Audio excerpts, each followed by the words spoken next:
હનુમાન જયંતી કેમ મનાવવામાં આવે છે? એક ઊંડો શ્વાસ લો અને આંખો બંધ કરીને મારી સાથે એ ત્રેતા યુગમાં ચાલો જ્યારે રાવણના આતંકથી ત્રણેય લોક ધ્રુજી રહ્યા હતા. ધર્મની રક્ષા માટે શ્રી વિષ્ણુએ રામ તરીકે જન્મ લેવાનો સંકલ્પ કર્યો. પણ આ મહાસંગ્રામ માટે એક અફાટ શક્તિની જરૂર હતી. ત્યારે ભગવાન શિવે કહ્યું કે મારો એક અંશ પૃથ્વી પર જશે, જે રામનો પરમ ભક્ત હશે. પૃથ્વી પર માતા અંજના અને પિતા કેસરી સંતાન માટે તડપતા હતા. માતા અંજનાની કઠોર તપસ્યાથી શિવજી પ્રસન્ન થયા અને પવનદેવે શિવજીનો એ દિવ્ય અંશ માતા અંજના સુધી પહોંચાડ્યો. ચૈત્ર પૂર્ણિમાના દિવસે એક તેજસ્વી બાળકે જન્મ લીધો. પવનદેવના આશીર્વાદથી જન્મેલા આ બાળકનું નામ પડ્યું પવનપુત્ર. આ બાળક અદ્ભુત હતું. એકવાર ભૂખ લાગતા સૂર્યને લાલ મીઠું ફળ સમજીને તેમણે આકાશમાં છલાંગ લગાવી.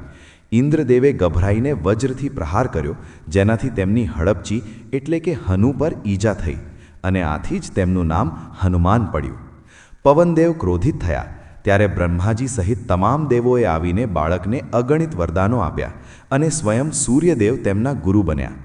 હનુમાનજી પાસે અખૂટ શક્તિ હતી, અફાટ જ્ઞાન હતું, પણ તેમનામાં લેશ માત્ર અહંકાર ન હતો. તેમનું જીવન માત્ર એક જ નામ પર સમર્પિત હતું, શ્રી રામ. માતા સીતાની શોધ હોય કે લક્ષ્મણજી માટે સંજીવની લાવવાની હોય, તેમણે બધું જ નિસ્વાર્થ ભાવે કર્યું. રામજીએ પ્રસન્ન થઈને તેમને ભેટીને વરદાન આપ્યું કે હનુમાન, તું ચિરંજીવી છે. જ્યાં સુધી આ સૃષ્ટિ રહેશે, મારું નામ રહેશે, ત્યાં તું હંમેશા ઉપસ્થિત રહીશ. એટલે જ હનુમાન જયંતી માત્ર કોઈ જન્મદિવસ નથી, તે અહંકાર મુક્ત શક્તિ અને નિસ્વાર્થ સેવાનો ઉત્સવ છે. આજે પણ જ્યારે તમે એકલા હો, નિરાશ હો કે ડરેલા હો, ત્યારે બસ એક ઊંડો શ્વાસ લો. એ જે હવા તમારા શ્વાસમાં ગઈ, તે જ પવનપુત્ર હનુમાનના આશીર્વાદ છે. બોલો, જય શ્રી રામ, જય બજરંગબલી.